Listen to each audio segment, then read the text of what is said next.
오늘 우리에게 주시는 하나님의 말씀을 함께 나누겠습니다. 신약 성경 디모데후서 2장 1절에서 7절까지, 디모데후서 2장 1절에서 7절까지를 우리 한 절씩 교독하겠습니다. 내 아들아, 그러므로 너는 그리스도 예수 안에 있는 은혜 가운데서 강하고, 또 네가 많은 증인 앞에서 내게 들은 말을 충성된 사람들에게 부탁하라. 그들이 또 다른 사람들을 가르칠 수 있으리라. 너는 그리스도 예수의 좋은 병사로 나와 함께 고난을 받으라. 병사로 복무하는 자는 자기 생활에 얽매이는 자가 하나도 없나니, 이는 병사로 모집한 자를 기쁘게 하려 함이라. 경계하는 자가 법대로 경계하지 아니하면 승리자의 관을 얻지 못할 것이며, 수고하는 농부가 곡식을 먼저 받는 것이 맞다. 다 같이 읽겠습니다. 내가 말하는 것을 생각해보라. 주께서 범사에 내게 총명을 주시리라. 아멘. 여러분, 교회 말고 우리가 흔히 선교단체라고 말하는 그런 선교 모임, 선교단체에서 혹시 활동하거나 봉사해 본 경험이 있으신지 모르겠습니다.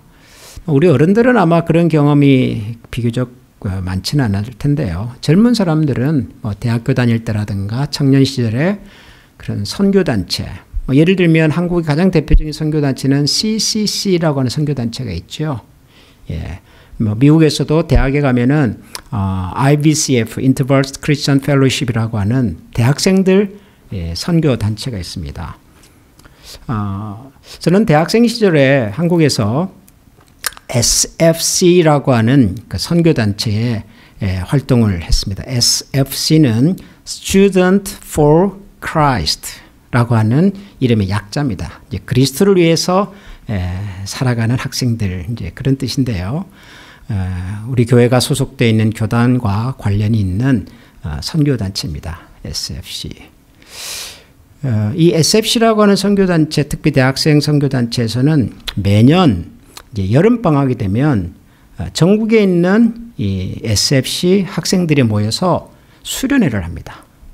그러니까 CCC라고 하는 선교단체도 매년 여름마다 전국에 있는 학생들이 모여서 수련회를 하고 그러거든요. 그러니까 SFC라고 하는 선교단체에서도 매년 여름마다 이제 모여서 전국에 있는 이 학생들이 다 모이면 한 3, 4천 명 돼요. 굉장히 많이 모입니다. 이 친구들이 모여서 한 일주일 동안 이제 말씀도 듣고 기도하고 찬양하는 이제 그런 수련회를 하는데, 1985년, 굉장히 오래됐죠. 제가 대학교 3학년이던 시절에 그 전국 SFC 여름 수련회를 갔습니다. 저희 학교 친구들이랑 갔는데, 그의 그 수련회의 주제가 뭐였냐면 복음과 함께 고난을 받으라, 그런 거였어요. 복음과 함께 고난을 받으라.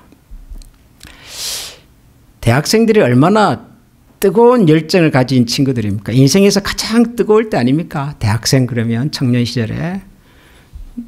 그런 대학 청년들이 전국에서 한 3, 4천 명이 모여서 복음과 함께 고난을 받으라, 뭐 이런 얘기를 이제 매일 듣고 기도하고 찬양을 하니까 그 분위기가 정말 예사롭지가 않았어요. 거기에 있는 그 수많은 대학 청년들이 그래, 이제 우리는 복음을 위해서라면은 죽음도 이제 각오하고 우리가 세상에 나아가서 그렇게 살아야 되지. 이런 결연한 그 결단과 의지를 가지고서 기도하고 그러는데 대단했어요.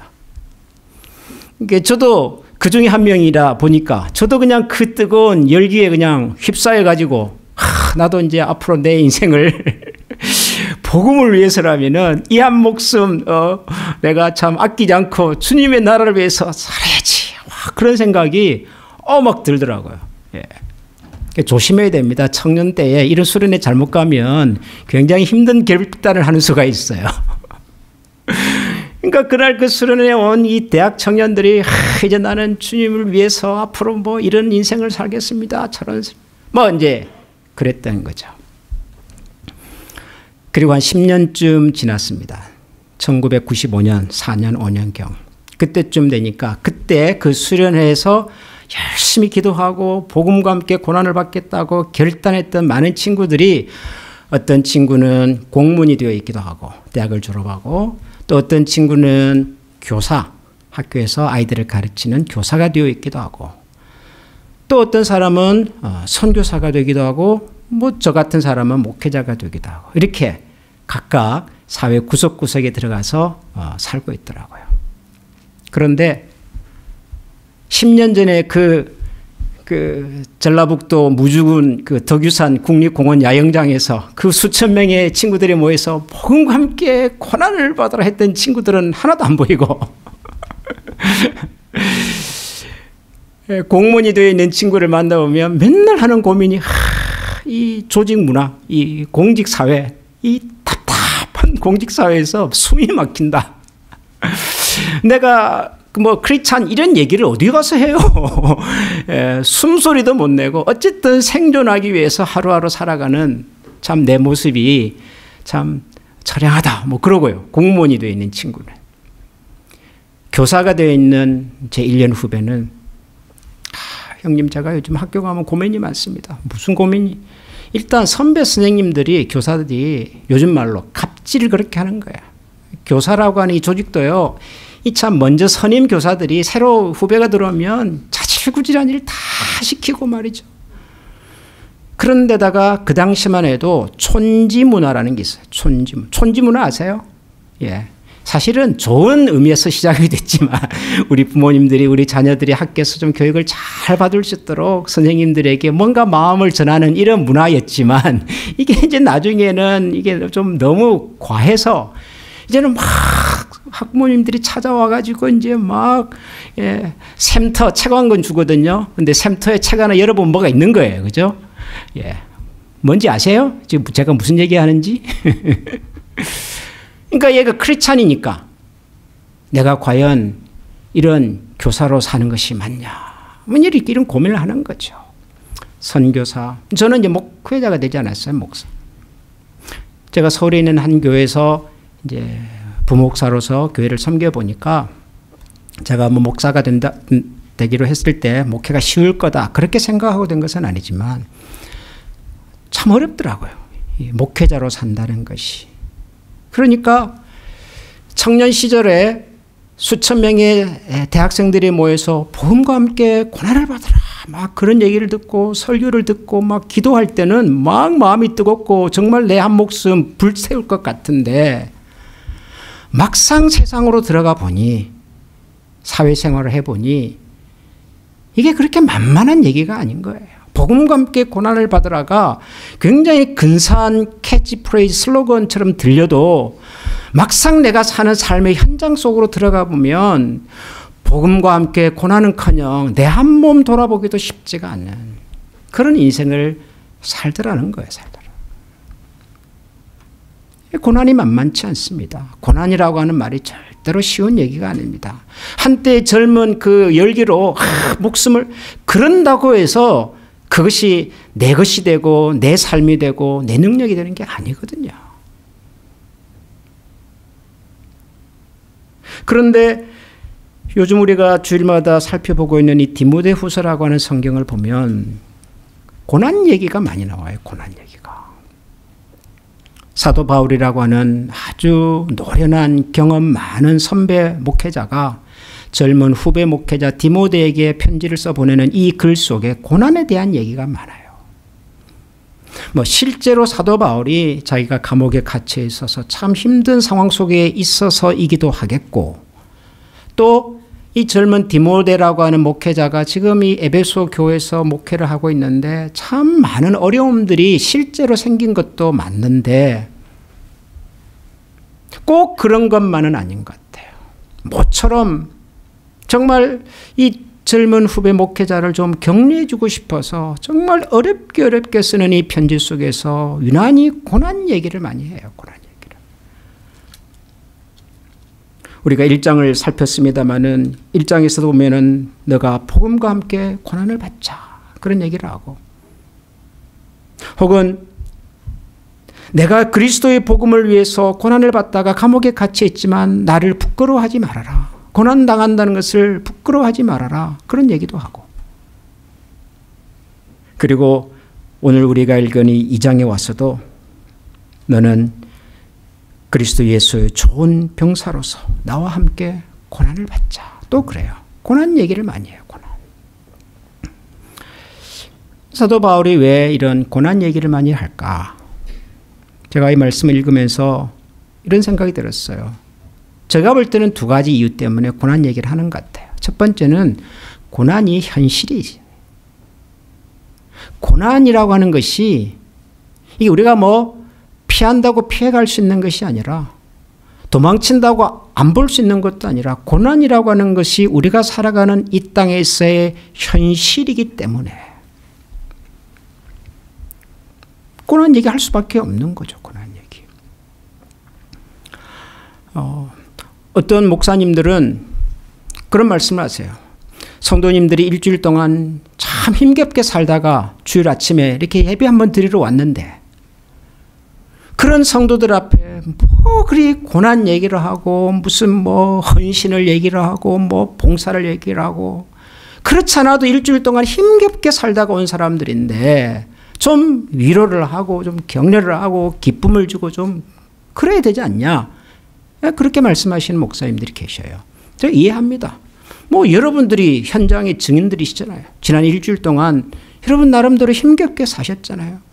회사에서는 회사에서 생활하면서 여러 가지 스트레스, 가게 운영하시는 분들은 하루하루가 또 버거울 때도 있고 어머님들, 부모님들은 자녀들 때문에 또 말 못할 고민과 사정들이 다 있고 그렇잖아요. 누가 그러더라고요. 멀리서 보면 희극이라도 가까이서 보면 비극이고 우리 인생이 그런 것 같아요. 그냥 멀리 보면 다 잘 사는 것 같아도 가까이 들여다보면 속상한 남모르는 고민들이 다 있잖아요. 우리가 그렇게 일주일 살다가 왔는데 모처럼 주일 예배 드리러 왔는데 뭐 그 자리에서 또 무슨 복음과 함께 고난을 받아라. 뭐 그렇게 대단한 얘기를 할 필요가 있냐. 그렇게 말씀하시는 목사님들이 계셔요. 이해해요. 저는 그럴 수 있다고 봐요. 그런다고 고난이 없나요? 그럼 교회에서 고난 얘기 안 하면 여러분 고난이 사라집니까? 여러분들을 일주일 동안 고민하게 만들었던 그 문제가 주일날 목회자가 설교자가 그런 얘기 안 한다고 사라지나요? 아니잖아요. 고난은 현실이에요. 고통은 실제 상황이에요. 사도 바울도 그래서 하는 얘기예요. 디모데에게 좋은 얘기하고 싶지만 모처럼 쓰는 편지 속에 이왕이면 격려하고 싶지만 고난이 현실이니까 고난 얘기할 수밖에 없는 거예요. 또 하나 이유가 있다면 정말 이 사도 바울은 젊은 목회자 디모데가 이 고난 가운데에서도 지치지 않고 고난 앞에서 쓰러지지 않고 고난을 견디고 이기고 정말 우뚝 선 목회자가 되기를 원했던 거죠. 비록 내가 직접 찾아가서 디모데를 격려할 수는 없어도 이 디모데라고 하는 목회자가 이 어려운 상황 속에서도 이 고난이라고 하는 현실 속에서도 좌절하지 않고 낙심하지 않고 지쳐서 쓰러지지 않고 포기하지 않고 그래도 견디고 일어서 주기를 정말 원했던 거예요. 그래서 고난 얘기를 하는 거예요. 고난.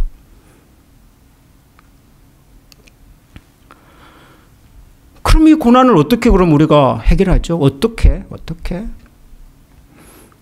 사도 바울이 디모데에게 이런 사람들도 있고 저런 사람들도 있고 그러면서 몇 사람 예를 들기는 해요. 어떤 사람들이 나옵니까? 4절에 보면 군인 얘기를 하죠. 군인이라고 하는 그 사람은 병사로 부름을 받은 사람은 자기를 병사로 불러준 사람을 위해서 열심히 일하지 않냐. 쉽게 말하면 군인은 국가를 위해서 열심히 일하는 사람 아니냐. 군인이 하기 싫다고 안 하고 가기 싫다고 안 가고 그러면 됩니까? 국가를 위해서 나를 불러준 나라를 위해서 목숨을 걸고 가기 싫어도 하기 싫어도 하는 게 군인 아니냐. 군인 얘기를 해요. 군인 얘기. 5절을 보면 경기하는 자가 법대로 경기하지 않냐. 운동선수죠. 운동선수. 그 당시 운동선수는 우리 여러분이 아시는 것처럼 옛날 고대 그리스 로마 시대에 그 올림픽 경기 있잖아요. 그죠? 큰 스타디움에 모여가지고 달리기 하고 창 던지고 하는 이 운동선수들. 운동선수들이 그 힘든 훈련을 겪고 견디고 그래서 마침내 승리의 월계관을 이렇게 받아들이지 않냐. 운동선수. 그리고 또 한 분은 농부. 수고하는 농부가 곡식을 먼저 받는 것이 마땅하지 않냐. 농부가 봄에 씨를 뿌리고 가을에 수확할 때까지 오랜 시간 동안 기다리고 기다려서 결국 자기가 뿌린 그 열매를 수확하지 않냐. 그러니까 군인, 운동선수, 농부 다 어떤 의미에서 보면 내가 좋아하는 일만 하는 사람들은 아니다. 내가 하고 싶은 일만 하는 사람들은 아니다. 그래도 나를 군인으로 불러주고 내가 가야 될 목표가 있고 그래도 내가 지금 씨를 뿌리면 언젠간 내 손에 들어올 것을 기대하면서 그 오랜 세월을 기다리고 견디고 참고 그렇게 하지 않냐. 사도 바울이 그 당시 사람들이 흔히 생각할 수 있는 이런 군인들, 운동선수들, 농사짓는 사람들 얘기를 해요. 공통적으로 하고 싶은 것만 하고 사는 사람들은 아니다. 그런 얘기죠. 알겠어요.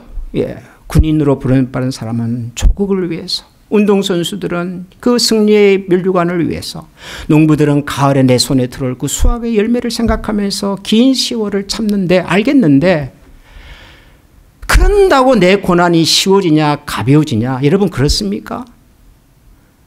사도 바울이 아무리 군인 얘기를 하고 운동선수 얘기를 하고 농부 얘기를 하고 그 어떤 얘기를 한다고 내 삶에 찾아온 이 고난의 문제가 무게가 가벼워지냐 그 말이에요.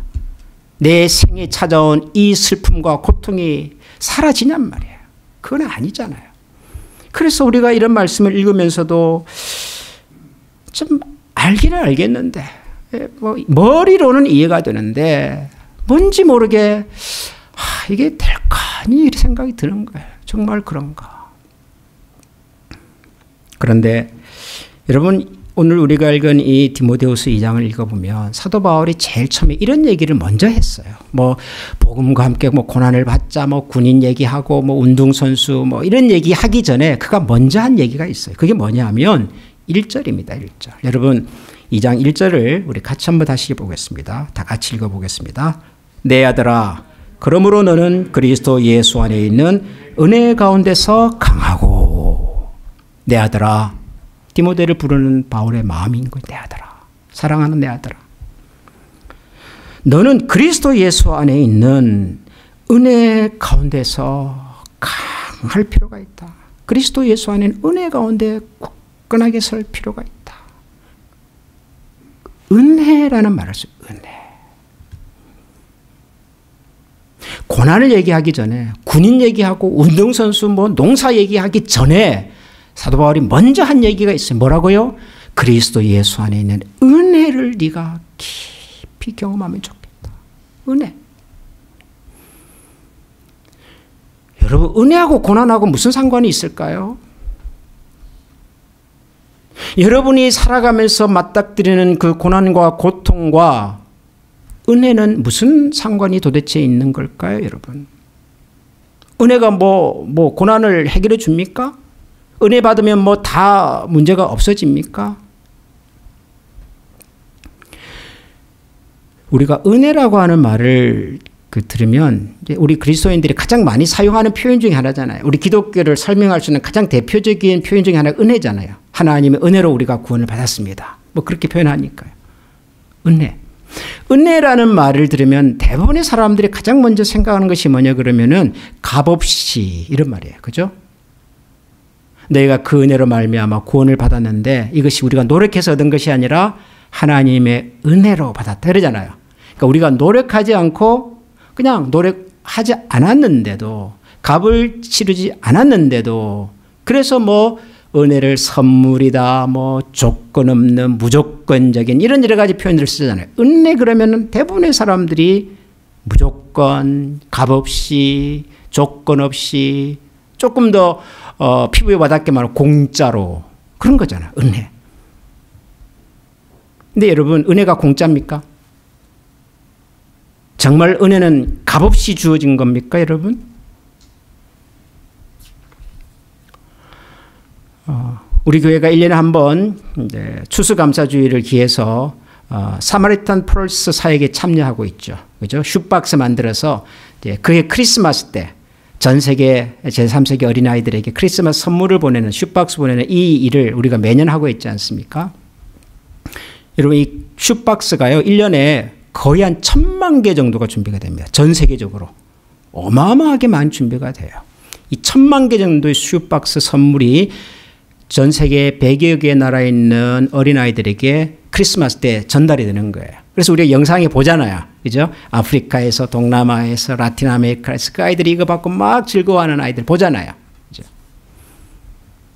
그 아이들이 슈박스 크리스마스 선물을 받을 때 무슨 생각을 했을까요? 공짜로. 선물이에요, 선물. 자기들이 한 거 아무것도 없는데 어느 날 갑자기 이상한 사람들이 와가지고 막 선물 나눠주잖아요. 너무 좋아요. 공짜로. 근데 여러분 그게 공짜입니까? 아니잖아요. 여러분들이 그거 하나 보내기 위해서 박스를 사고 선물을 넣고 그리고 쇼핑하라고 거기다가 또 체크까지 넣어가지고 여러분들이 다 준비해 주셨잖아요. 받는 아이들은 이것을 공짜라고 받을지 몰라도 그건 사실 누군가가 정성을 들여서 패킹을 하고 돈을 지불하고 노력을 들여서 보내는 거라고요. 그렇죠? 공짜 아니에요. 우리의 구원은 공짜입니까? 은혜로 구원받았으면 공짜입니까? 내가 노력한 건 아무것도 없어요. 우리가 구원받기 위해서 내가 뭘 했는데요? 내가 뭘 했던들 그것 때문에 우리가 구원받습니까? 아니에요. 그래서 우리는 구원을 은혜라 그럽니다. 내가 노력해서 얻은 것이 아니기 때문에. 그런데 구원이 은혜가 공짜입니까 여러분? 아니에요. 우리를 구원하기 위해서 엄청난 분이 대단한 분이 우주의 주인이신 하나님의 아들이신 그분이 직접 이 땅에 오시고 직접 십자가에 달려 돌아가시고 마지막 순간까지 그 고통, 그 사람들의 그 손가락질을 다 온몸에 받으시면서 다 이루었다. 그러신 거잖아요. 여러분 은혜는 공짜가 아닙니다. 은혜는 무조건 주어지는 게 아니에요. 이 은혜를 위해서 누군가는 엄청난 대가를 지불했단 말이에요. 사도 바울이 하고 싶은 은혜는 그겁니다. 우리가 다 그 은혜를 입은 사람들이잖아요. 내가 뭐 사도가 되고 내가 목회자가 되고 내가 군인이 되고 농부가 되고 하는 모든 것들의 배경에 근본적으로 하나님의 은혜가 있단 말이에요. 우리에게는 값없이 주어졌을지 몰라도 그 은혜라는 선물로서 누군가 엄청난 대가와 희생을 지불한 분이 계시더라는 거예요. 그 사실을 기억하자는 거예요. 그 사실을. 디모데야, 네가 지금 목회자가 되어가지고 이렇게 목회 현장에서 이렇게 고민하고 힘들어하지만 너를 이 자리에 세우기 위해서 엄청난 희생과 대가를 지불하신 분이 계시단다. 너 그분 아냐? 너 그분 기억하고 있냐? 여러분 이 사도 바울이 지금 디모데에게 하고 싶은 이 메시지를 여러분 이해하시겠습니까? 고난이 가볍다 별거 아니다라가 아니라 고난보다 더 중요한 것이 있단다. 너 그거 놓치면 안 돼. 그 얘기하는 거예요. 그 얘기. 은혜를 알고 은혜가 경험이 되고 은혜의 능력이 내 속에서 살아 역사하게 되면 세상이 달라 보이는 거예요. 달라 보이는 거예요. 제가 존경하는 한국의 홍정길이라고 하는 목사님이 계셔요. 혹시 들어보셨는지 모르겠습니다. 그분이 젊은 시절에 예수님을 이제 만나고 예수님을 이제 인격적으로 만난 거죠. 그리고 난 다음에 그분 표현이 그래요. 그 다음날 아침에 눈을 떠보니까 세상이 달라져 있더래요. 세상의 모든 꽃들이 나를 향해서 꽃을 펴주는 것 같고 세상의 모든 새들이 나를 위해서 노래하는 것 같더래요. 그분 표현이 그랬어요. 예수님을 만나고 나니까 예수님께서 내 인생의 구세주라는 사실을 진심으로 알고 깨닫고 나니까 세상이 달라져 버렸어요. 진짜로 달라졌을까요? 아니에요. 어제의 세상과 오늘의 세상이 별반 다르지 않는데 내 속에서 세상을 바라보는 시선이 달라지고 안목이 달라지고 안 보이던 것이 보이기 시작하고 안 들리던 것이 들리기 시작한 거예요. 뭐 때문에요? 그리스도 예수 안에 있는 은혜 때문에. 은혜 때문에. 사도 바울이 디모데에게 그 얘기하고 싶은 거예요. 내가 힘든 거 알겠다. 너가 지금 얼마나 외로운지도 알겠다. 너 혼자 감당할 수 없다는 것도 내가 알겠다. 그런데 내가 차마 달려가서 너를 도와줄 수는 없으나 네 속에 있는 예수 그리스도 안에 있는 그 은혜를 네가 다시 한번 만나고 경험하고 그 은혜의 능력이 너를 사로잡으면 좋겠다. 그리스도 예수 안에 있는 은혜 가운데 강하고. 여러분, 우리가 세상을 살아갈 수 있는 힘이 어디서 올까요? 저와 여러분들이 세상을 살아가는 그 비밀이 어디서 올까요? 저는 하나님의 은혜 가운데 있다고 믿습니다. 하나님의 은혜 가운데. 요즘 날씨가 추워서 여러분들이 야외 활동을 잘 안 하시겠지만 저는 좀 이렇게 이상한 사람이라서 겨울이 좋아요, 저는. 추위가 좋습니다. 눈 오고 막 추워지고 그러면 좋아요. 그럼 저는 밖에 나가서 산책도 하고 그럽니다. 여러분, 겨울철에 산책을 하면요, 제일 첫 번째 느낌이 뭔 줄 아십니다. 춥다. 이 날씨에 내가 뭐하러 나오지? 뭐 그런 생각이 들어요. 옷을 껴입고 장갑을 하고 뭐 그 워머 있잖아요. 이런 것도 하나 챙기고 막 칭칭 감고 나오잖아요. 그러다가 한 20분, 30분 걷다 보면 무슨 현상이 생기지요? 갑자기 제가 장갑을 벗어요. 갑자기 목도리를 막 벗어요. 후드를 막 벗어요. 제가 미쳤어요. 다른 사람들이 보면. 이 날씨에 바깥에 나왔는데 후드를 벗어내고 목도리를 막 제치고 지퍼를 막 내리고. 왜 그럴까요? 제 속에서 열이 나는 거예요. 그죠? 20, 30분 걸어보니까 내 몸에서 열이 나기 시작하는 거예요. 이 열이 바깥의 차가운 공기를 밀어내는 거예요. 내 몸에서. 세상은 달라지지 않았어요. 산책을 시작할 때도 25도, 산책하고 있는 중간에도 25도, 추워요. 그런데 내가 느끼는 추위가 달라졌어요. 내가 느끼는 온도가 달라졌어요. 내 속에서 에너지가 생기고 열이 나니까 바깥의 차가운 공기를 밀어내는 거예요. 저와 여러분의 삶 속에 필요한 것이 바로 은혜의 열기란 말이에요. 은혜의 열기. 세상은 여전히 차갑고 세상은 여전히 거칠고 세상은 여전히 내 어깨를 무겁게 짓누르지만 내 속에 그리스도 예수 안에 있는 은혜가 강하게 역사하면 밀어내더란 말이에요. 밀어내더라. 이거 있냐고 묻는 거. 이거 있냐고. 사도 바울이 디모데에게. 그리고 우리에게 묻습니다. 우리가 이거 가지고 있는가? 이거 가지고 있는가? 사랑하는 우리 한미 가족 여러분, 2025년을 우리가 시작하면서 말씀, 기도, 가족 이런 표를 가지고서 시작하는데 여러분 저거 다 몰라도 괜찮은데요. 내 마음속에 다시 한번 오래전에 나를 찾아와 주셨던 그 하나님의 은혜가 다시 불일 듯하게 해주시기를 기도하십시다. 다시 내 영혼을 태우고 사라져가던 내 꿈을 태우고 하나님 앞에서의 그 열정을 다시 불러일으키고 그리고 세상은 변함이 없지만 세상을 다른 시각과 다른 능력으로 바라보는 그런 하나님의 사람이 되도록 여러분 기도하시고 또 한번 노력해 보시고 애써 보시고 하나님 앞에 우리의 삶을 한번 들여봐서 오늘도 우리 가운데 역사하신 그리스도 예수의 은혜의 능력과 영광이 저와 여러분들의 삶 속에 나타나기를 주님의 이름으로 축원합니다. 우리 시간에 같이 한번 기도하십시다. 우리 스스로가 우리 각자가 사실 여러분들이 여기 있다는 것 자체가 하나님께서 여러분의 삶 가운데 은혜로 찾아와 주셨다고 하는 증거 아니겠습니까? 그거 없이 우리가 뭘 여기 지금 앉아 있겠습니까? 근데 세월이 지나면서 그 은혜의 경험과 기억이 얕아지고 사라지고 작아지고 줄어서 지금은 내가 어떤 사람인지도 모르고 지금은 내가 뭘 하는 사람인지도 모르고 우리가 그럴 때가 있지 않겠습니까? 하나님 다시 한번 오래전 우리에게 찾아와 주셨던 그 은혜의 감동과 그 은혜의 능력과 은혜의 영광으로 저를 다시 한번 일으켜 세워 주시옵소서. 그리고 우리 곁에 있는 우리 믿음의 가족, 사랑하는 남편, 아내, 그리고 부모님, 우리 자녀들이 은혜 가운데서 강한 사람들을 되도록 축복하여 주시옵소서. 여러분 이 시간에 우리 이런 마음으로 한번 다 같이 기도하겠습니다. 기도합니다. 하나님 아버지 감사합니다. 주님의 은혜와 사랑을 다시 한번 따라서 하나님 우리가 살아가고 주님의 은총 가운데 있기를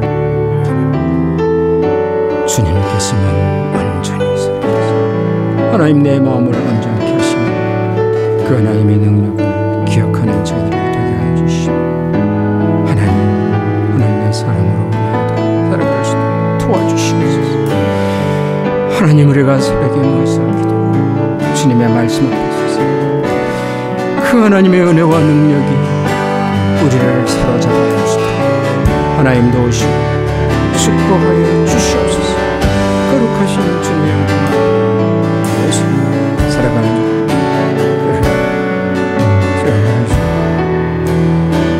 우리 시간 다 같이 마음을 모아 하나님 앞에 찬양하겠습니다.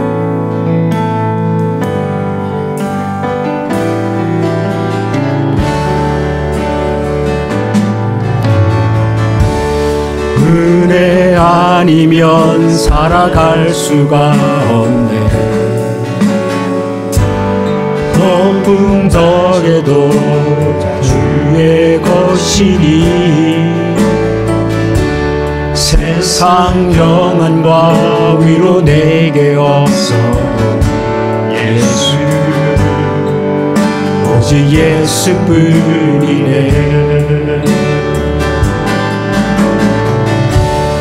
은혜 아니면 살아갈 수가 없네. 호흡마저도 주의 것이니 세상 평안과 위로 내게 없어 예수 오직 예수뿐이네. 그 신주를 알 수도 없고 작은 고난에 지쳐도 늦게 묶인 나의 모든 삶 버티고 견디게 하시네. 은혜 아니면 살아갈 수가 없네. 나의 모든 걸 주께 바치니 참된 평안과 위로하게 주신 주 예수 오직 예수뿐이네.